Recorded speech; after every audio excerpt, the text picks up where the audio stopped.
Brought to you by TechnoSpark 20 series smartphones.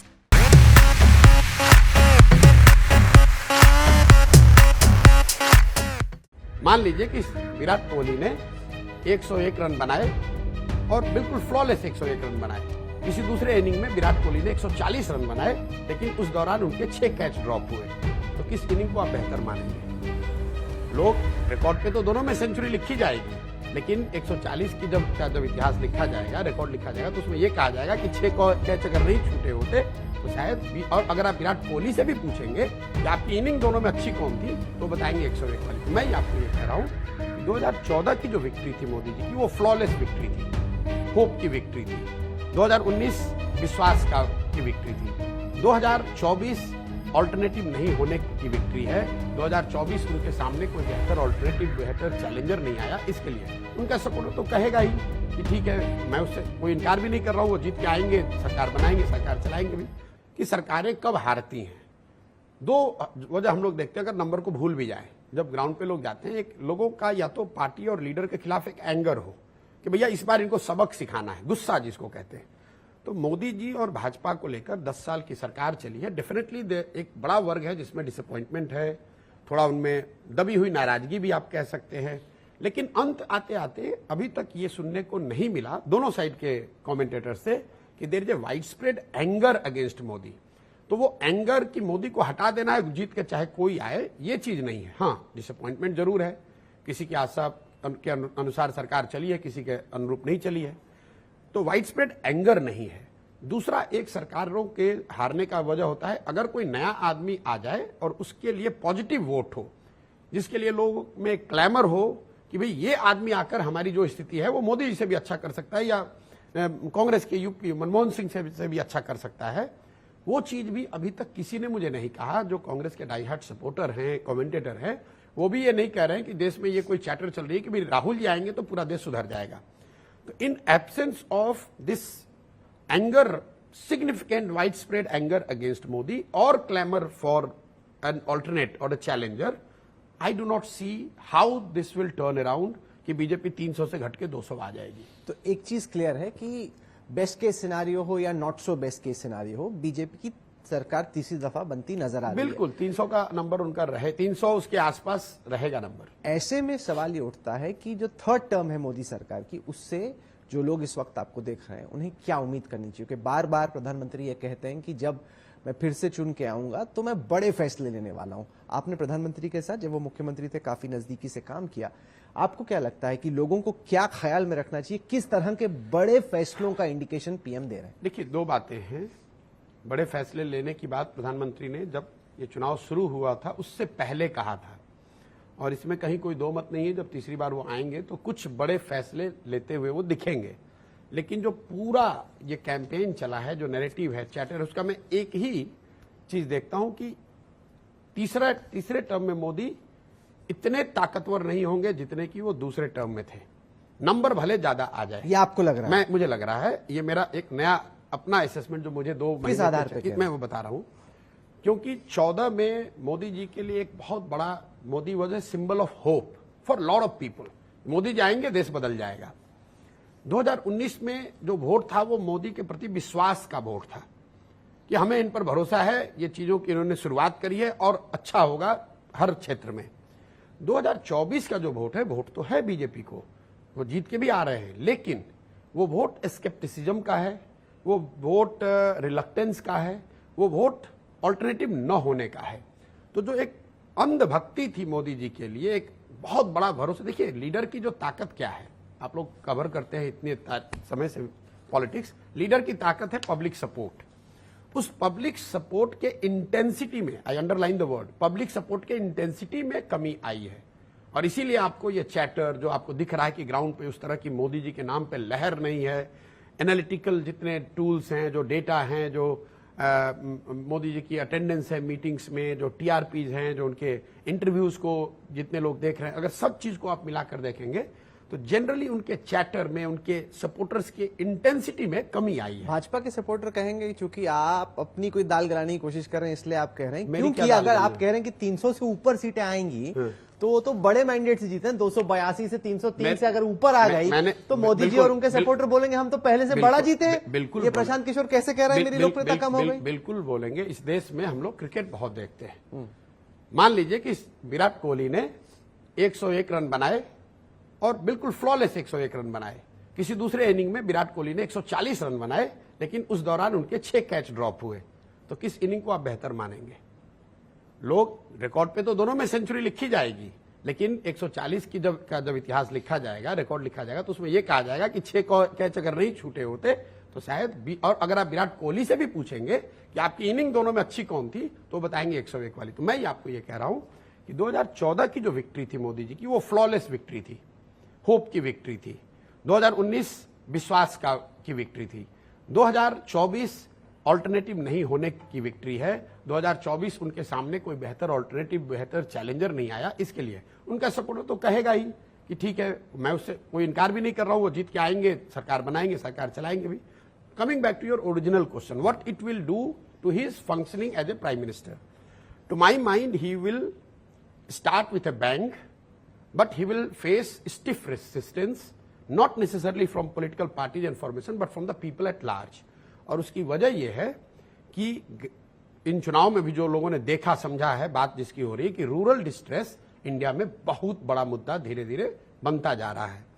दूसरा जो growing inequality है, आपने भी प्रधानमंत्री से सवाल पूछा था, growing inequality is a sitting time bomb. और तीसरा जो बेरोजगारी है, ये put together this 3 things, unless in the new term government does something decisively different than what they have been doing. जो उन्होंने आपको उत्तर दिया कि ट्रिकल डाउन वाली थियरी कि भाई कुछ लोग ऊपर जाएंगे फिर वो नीचे से लोग, वो तो ठीक है, लेकिन उसका जो पेस है अगर वो मैनेज नहीं किया गया तो I think it's a sitting time. The combination of rural distress, unemployment and growing inequality in a country as large as India, where you have 600 million people, 60 crore से ज्यादा लोग दिन में 100 रुपए नहीं कमाते हैं, वो किसी गवर्नमेंट के लिए बहुत बड़ी चुनौती है। लेकिन जहां तक बड़े निर्णयों का सवाल है, मैं देखता हूं कि वो शुरुआत करेंगे with a bang. I would see in a broad term there will be more concentration of both power and resources. सत्ता और संसाधन का केंद्रीकरण की जो शुरुआत या जिसकी मतलब एक बू आ रही है, उसमें तेजी आएगी। लोगों को यह दिखेगा कि केंद्र सरकार जो है वो और ताकतवर हो गई है संस्थाओं के मुकाबले, राज्यों के मुकाबले, व्यवस्थाओं के मुकाबले। तो सत्ता और संसाधन का केंद्रीकरण बढ़ेगा। और मुझे जो सबसे उसमें स्पेसिफिक चीज दिख रही है कि शायद there might be a significant attempt to curtail the financial autonomy of the states. For example, अभी स्टेट्स के पास रेवेन्यू के लिए 3 सोर्सेज हैं, पेट्रोलियम, लिकर एंड लैंड। तो मुझे आश्चर्य नहीं होगा अगर पेट्रोलियम को तुरंत जीएसटी में ले आया जाए, जो होना भी चाहिए, उसमें क्या होगा? मैं यही बात आपको कह रहा हूं, क्योंकि इसके लिए सपोर्ट भी है और अब मैंडेट भी आ गया और state could be pushed to accept this. लेकिन this would mean lesser financial autonomy for the states and more power in the hands of centre, क्योंकि centre as per the rule तो उनको पैसे तो डिवेल्युएट कर भेजने हैं, जीएसटी का एक हिस्सा राज्यों को मिलना है, लेकिन उसका जो ऑपरेटिव एलिमेंट है कि अगर सेंटर चाहे तो कुछ दिन के लिए आपका पैसा रोक सकता है, कोई एक विषय खड़ा करके आपके डिवोल्यूशन ऑफ रिसोर्स को डिले कर सकता है। जैसे दूसरा है जो राज्यों के एफआरबीएम नॉर्म्स हैं, उसको मुझे लगता है कि और टाइटली इंप्लीमेंट करने की कोशिश की जाएगी। जैसे आपने तेलंगाना में देखा कि जो ऑफ बजट बोरोइंग स्टेट्स की है, उस पर मुझे लगता है कि तो ये बुरी बात क्या, अगर कोई स्टेट फाइनेंशियली रिस्पॉन्सिबल है, ये नहीं और मैंने ये इंडेटेडनेस बढ़ती जा रही है, तो अगर लगाम कसने में, ताकि आप जितनी आपकी कमाई है उस हिसाब से रिस्पॉन्सिबली बिहेव करो। आपने सवाल ये नहीं पूछा कि क्या सही करेंगे क्या गलत करेंगे, आपने पूछा कि बड़े निर्णय क्या लेंगे। मैं ये कह रहा हूं कि सत्ता और संसाधन का केंद्रीकरण होगा और उस दिशा में मैं फाइनेंशियल ऑटोनॉमी जो स्टेट्स की है उसको कम होता हुआ देखता हूं। और जो ये एफआरबीएम जैसे नॉर्म्स हैं उसको बहुत थोड़ा और कड़ाई से लागू, पहले भी ये नॉर्म है, पहले भी वो देश हित में था, लेकिन शायद पहले 2 टर्म में इतना उसको इन्फोर्स नहीं किया जा रहा था, उसको किया जा सकता है। दूसरे जो उनके बड़े निर्णय हैं, यूनिफॉर्म सिविल कोड, सीए जो थोड़ा कंट्रोवर्शियल जिसको आप कह सकते हैं, इन निर्णयों पर भी सरकार बहुत तेजी से बढ़ सकती है।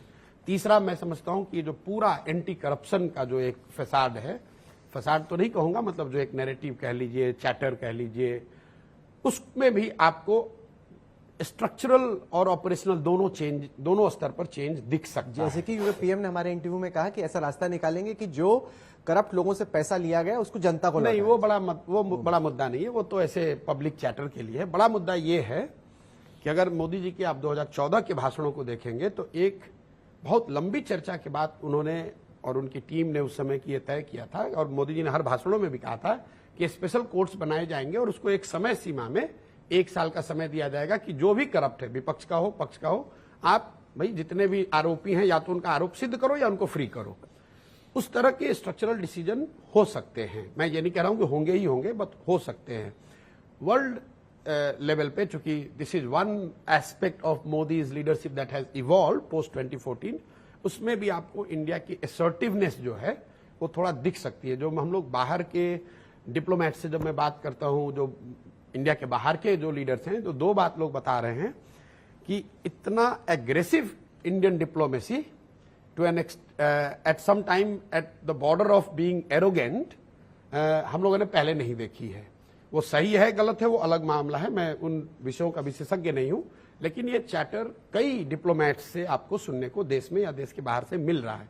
तो उन चीजों पर भी आप देखेंगे कि थोड़ा बड़ा नैरेटिव उस क्षेत्र में बनेगा कि जो फॉरेन कंट्रीज के विजेवी कंट्री जो अभी आप देख रहे हैं कि कनाडा वाले जो इसका जनता तो उसको पसंद ही कर रही है, ताली बजा रही है। फिर again we are not getting into merit demerit, liking disliking, जनता पसंद करे न करे, मैं ये कह रहा हूं वो काम उसमें मैं तेजी देखता हूं, वो उन चीजों पर ज्यादा प्रोग्रेस दिखेगा या उसमें ज्यादा एफर्ट आपको दिखेगा।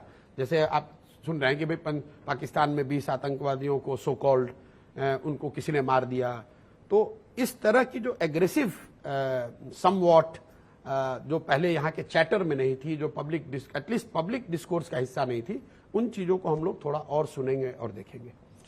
अब तक हमने चर्चा की नतीजे की, अब तक हमने चर्चा की कि क्या फैसले हो सकते हैं। अब मैं जानना चाहता हूं आपसे कि विपक्ष का इसके आगे अब क्या होगा। अगर फर्ज कीजिए फिर से बीजेपी की 300 से ऊपर सीटें आ जाती जैसे आप कह रहे हैं, तो फिर भारत के विपक्ष का क्या बचा है, कहां पे है विपक्ष?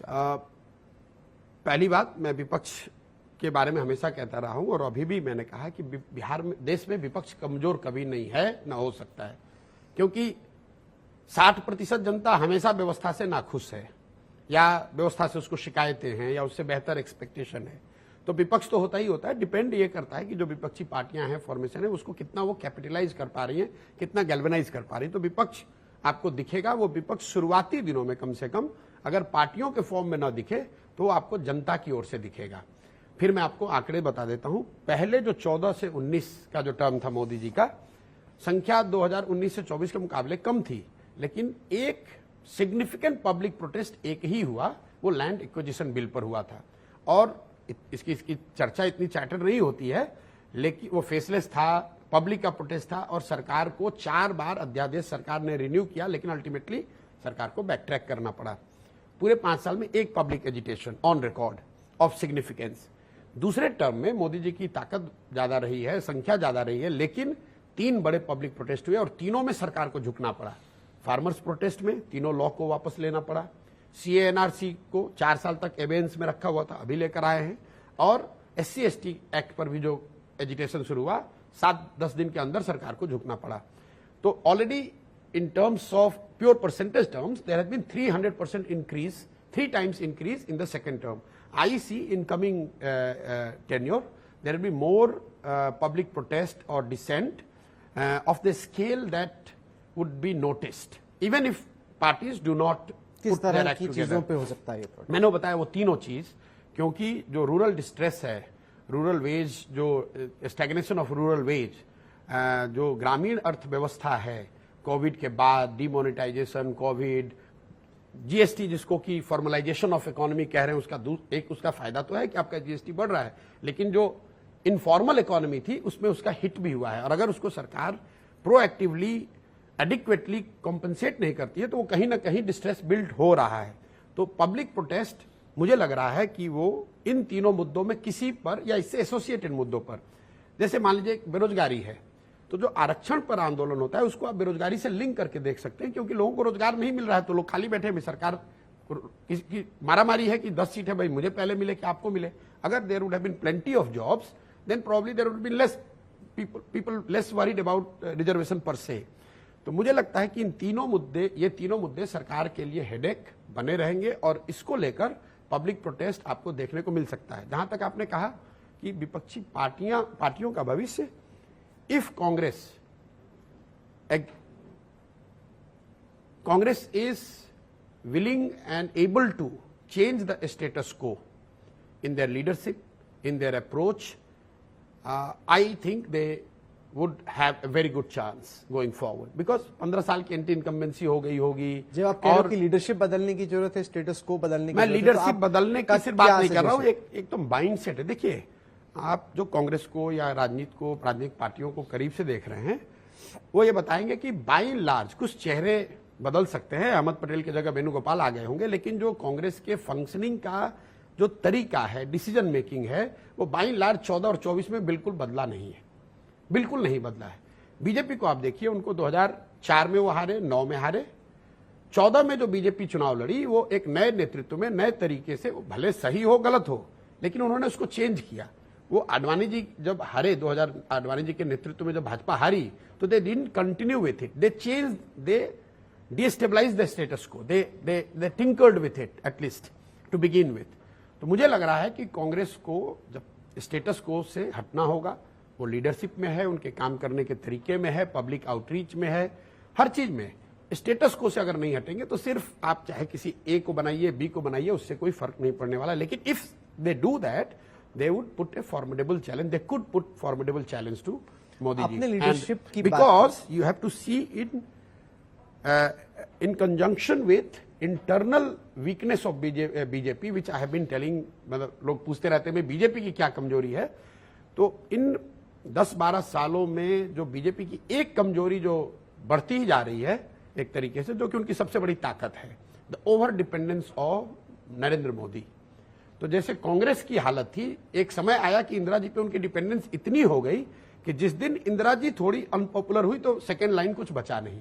मुझे लग रहा है कि बीजेपी भी उस दिशा में बढ़ गई है, जहां पर कि उनकी पूरी डिपेंडेंस जो है वो मोदी जी की पॉपुलैरिटी पर है। अगर वो थोड़ा सा हिला, as we go along, his popularity, his ability to transfer vote, his ability to fetch vote for at every level, be from panchayat to assembly to Lok Sabha, will be affected, and data is already suggesting that it is already getting affected. मुझे लगता है कि वो दिक्कत आएगी। इसकी एक दूसरी थ्योरी भी हो सकती है। आप ये मान के चल रहे हैं कि मोदी जी की लोकप्रियता यहां से घटेगी ही? नहीं, मैं ये नहीं कह रहा हूं कि घटेगी, ऑलरेडी लोकप्रियता घटे या न घटे, उनकी his ability to fetch vote is going down. Data is very clear.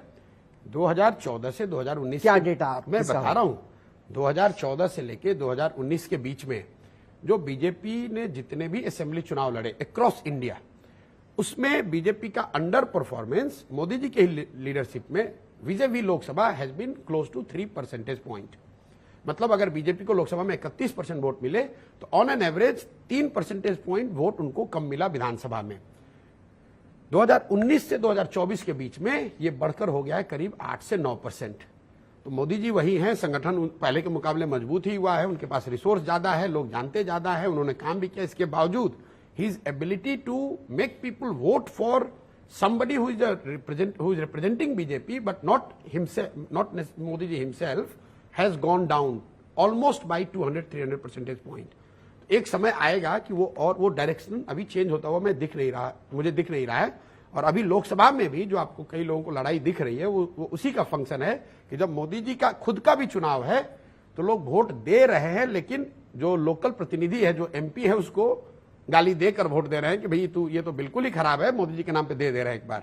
तो ये कोई विशफुल थिंकिंग नहीं है। Hard data is out there which is showing that his ability to fetch vote for his party, for his leaders is going down over last 10 years। इस पे एक और सोच भी है। पिछले 5 साल में जो अर्थव्यवस्था को लेकर दुनिया भर में उथल पुथल थी वो एक्सेप्शनल थी, वंस इन 100 ईयर्स। पैंडेमिक आया, रशिया यूक्रेन की लड़ाई हो गई, इसराइल ईरान में टेंशन्स चल रहे हैं, डिमोनेटाइजेशन हुआ, जीएसटी हुआ। तो बीजेपी की नजर से जो लोग इसको देखें वो ये थ्योरी भी दे सकते हैं कि भाई जो पिछले 10 साल में भारत में स्ट्रक्चरल चेंजेस हुए हैं, गवर्नेंस में, एडमिनिस्ट्रेशन में, अब वो यहां से इंडिया स्टोरी टेक ऑफ करेगी। आप ये मान के चल रहे हैं कि स्थिति खराब ही होगी बेरोजगारी को लेकर, रूरल डिस्ट्रेस को लेकर, मैंने ऐसा लेकिन पिछले 5 साल में स्थिति बहुत खराब रही है, जो आगे चल के हो सकता है। कैपेसिटी यूटिलाइजेशन लीजिए, मिड 70s में है, एक इन्वेस्टमेंट साइकिल भी तो स्टार्ट हो सकता है। आप ये क्यों अज्यूम करेंगे स्थिति खराब ही होने वाली? सही बात है, मैं ऐसा कह नहीं रहा हूं कि खराब होने वाली है। मैं ये कह रहा हूं कि अभी जो स्थिति है, अगर इसमें कोई ड्रामेटिक इंटरवेंशन नहीं होता है तो ये स्थिति आपको पॉलिटिकल रिपरकशन उसका दिखेगा। तो मैं उल्टा सवाल पूछता, आपने पूछा, आपने कहा कि भाई पिछले 5 साल में कोविड हो गया, ये तो once in a century thing थे, फिर हमेशा तो होगा नहीं, 2 साल मेरे इसमें बर्बाद हो गए। तो भाई इस तरह के एक्सटर्नल फैक्टर पर तो किसी का कंट्रोल है नहीं। हु आर वी टू से कि 2 साल में कोई दूसरा पेंडेमिक ना होगा? हु आर वी टू से कि there will be no other war? नहीं, अगर नहीं हुआ तो स्थिति बेहतर भी हो सकती है। ये कह नहीं सकते हैं ना, पीछे टर्बुलेंस था, देखिए आगे खुला आसमान भी तो हो सकता है। फिर अगर खुला आसमान होगा भी, आप उस आधार पर तो प्रेडिक्शन कर नहीं सकते हैं, अननोन्स के आधार पे। आप आगे की प्लानिंग, आगे के बारे में असेसमेंट तो जो आपके हाथ में है उसके आधार पर कर सकते हैं। मैं ये कह रहा हूं कि पिछले 10 साल के कुछ अच्छे कामों, बहुत सारे अच्छे कामों के बावजूद, जैसे मोदी जी की पॉपुलर सपोर्ट क्यों है? लोग ऐसा जेन्युइनली मानते हैं कि देश में सुरक्षा की स्थिति सुधरी है, अच्छी हुई है। लोग ऐसा जेन्युइनली मानते हैं कि विदेशों में भारत की छवि सुधरी है, सुधरी हो ना सुधरी हो, लेकिन लोग ऐसा मानते हैं। लोग 370 को एक बहुत बड़ा नेशन के लिटरली रीयूनिफिकेशन के तौर पर देखते हैं कि भारत का एक तरह से एक भाग उसको जोड़ लिया गया। एक जेन्युइन मोदी जी को सपोर्ट इस बात के लिए है कि टॉप लेवल पे विजिबल करप्शन कम हुआ है। एक जेन्युइन सपोर्ट इस बात के लिए को लेकर है कि भाई लोगों को 5 किलो अनाज मिल रहा है। ये पक्ष विपक्ष की बात नहीं है। ऑब्जेक्टिवली अगर देखें तो ये 6-7 चीजें और हैं, is not an exhaustive list, but broadly ये 5-6 चीजें हैं जिसकी वजह से मोदी जी के लिए पॉजिटिव सपोर्ट है। लेकिन इक्वली जो लोग उनके विरोध में हैं वो मुख्यतः मुझे लगता है वो 4 वजह से हैं। एक जो बड़ा वर्ग है जो समझता है कि यार ये हिंदू मुस्लिम वाला डिवाइड, समाज को डिवाइड करके रूल करते हैं या वोट लेते हैं, उसके लिए एक जेन्युइन जो लोग डिसैटिस्फाइड हैं या उनके अपोजिशन में खड़े वो उस वजह से हैं। दूसरे वो लोग उनके विरोध में खड़े हैं जो मानते हैं कि ये इनकी सरकार में गरीबों का उतना चिंता, गरीबों की चिंता नहीं हो रही है, वेलफेयर तो हो रहा है लेकिन इनइक्वालिटी बढ़ रही है, अमीर अमीर होते जा रहे हैं, गरीब पीछे छूटता जा रहा है। तीसरे वो लोग हैं जो कह रहे हैं कि भाई ग्रामीण जो जनता है जो दिल्ली के चमक और चौंध से थोड़ी दूर है उसकी चिंता नहीं हो रही है, वो आदमी तो पीछे छूटता जा रहा है। और चौथा जो बेरोजगार जो युवा है कि भाई रोजगार के अवसर कम होते जा रहे हैं। इन 4 जो वास्तविक कंडीशन है अगर आप उसको इग्नोर करेंगे तो आपको परेशानी आएगी। मैं ये नहीं कह रहा हूं को इग्नोर करेंगे, मैं ये बता रहा हूं कि ये 4 जैसे आपको 5 में आपके सपोर्ट के पॉइंट गिनवा रहा हूं, वैसे ये 4-5 आपके रियल डिसेंट के इशू भी हैं। उसको आप अंडर द कारपेट बहुत समय तक नहीं रख सकते हैं। Now it all both issues ये तराजू पे एक तरह से दोनों साइड हैं। कभी अभी आपका सपोर्ट ज्यादा है तो ये रहेगा, लेकिन इसका मतलब ये नहीं कि दूसरा पलड़ा हमेशा नीचे रहेगा। तो अगर विपक्ष के पलड़े को ऊपर आना है तो क्या आप बार बार कह रहे हैं कि कांग्रेस में लीडरशिप का स्टेटस को चेंज होना चाहिए? नहीं, उनके फंक्शनिंग का, उनके स्ट्रक्चर का, उनके प्रयासों में स्टेटस को से उनको अलग हटना चाहिए। जो अभी तक वो 15 साल करते रहे, देखिए सुधार होगा कब? जब तक आप मानेंगे नहीं कि आप में कोई कमी है, आप सुधार करेंगे कैसे? स्टेटस को क्या दिखाता है? ये मेंटल इग्नोरेंस दिखाता है, या तो आपका इग्नोरेंस का नतीजा है, या आपके मेंटल लेजीनेस का, इंटेलेक्चुअल लेजीनेस का नतीजा है, या फिर एरोगेंस है कि भाई हम मान रहे हैं कि हम तो सही हैं, पब्लिक को नहीं समझ में आ रहा है। यही तो 3 चीज हो सकती है। या तो आप इग्नोर्ड हैं कि आपको पता ही नहीं चल रहा है। आपके हिसाब से क्या है इसमें? मुझे लग रहा है it's a combination of all 3। नहीं, it's a combination of Congress not necessarily understanding कि लोग क्यों नहीं वोट दे रहे हैं। दूसरा लेजीनेस कि उनको कुछ मालूम भी है कि किस वजह से नहीं दे रहे हैं, लेकिन उसको सुधारने के लिए जितना एफर्ट कर रहे हैं वो एफर्ट या वो विल नहीं उनके पास। और तीसरा कि कहीं ना कहीं उनको ये एरोगेंस भी है कि उनको लगता है कि अगर पब्लिक वोट नहीं दे रही है तो आज नहीं तो कल उनको धक्का लगेगा, वो उनको समझ में आएगा, तब आकर हमको चुन लेंगे। सो until and unless Congress gets rid of, first accepts that there is a problem and gets rid of this combination of ignorance, laziness and arrogance, मुझे लग रहा है कि वो बहुत बड़ा चेंज नहीं आने वाला।